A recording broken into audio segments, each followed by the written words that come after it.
अस्सलाम वालेकुम। दूर बंदा ते बीमार हाँ, गरीब आदमी हाँ, मजदूरी करन वाला।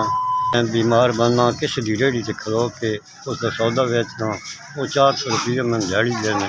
एक हफ्ता हो गया मैं बीमार हाँ और कुछ कर नहीं सकता रेहड़ी तो सिवा उस एक हाथ तो माजूर हाँ। न मेरा धी न पुत्र है, बीवी फौत हो गई, दो बहना मेरियां बेवा वो मेरे बूहे ते बैठियां, इन्होंने खर्चा देना। मैं भाई दारू तो परेशान हाँ, मैं रेहड़ी इस वजह तो नहीं ला रहा, घर का खर्चा भी नहीं चल रहा, अपनी दवाइयाँ भी नहीं ले रहा। मेरी मदद करो, मैं सेहत रब दे मैं अपनी रेहड़ी लाने जोग हो गया। मैं दवाई परेशान हाँ, दवाई जोग पैसे नहीं, मैं तुहाडे वास्ते दुआ करांगा, मेरी मदद करो।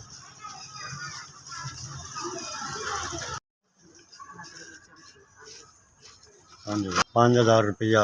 अस्सलाम वालेकुम। भला होवे, अल्लाह तुहानू खुश रखे, अल्लाह तुहानू बहुत इतना देवे जो तुसी वंडदे रहो।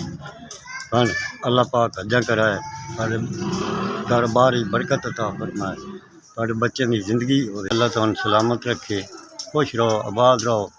अल्लाह पाक तुहाडे कारोबार बरकत अता फरमाए। साडी गरीबां की 5000 रुपये की मदद की, अल्लाह तुहानू खुश रखे, आबाद रखे,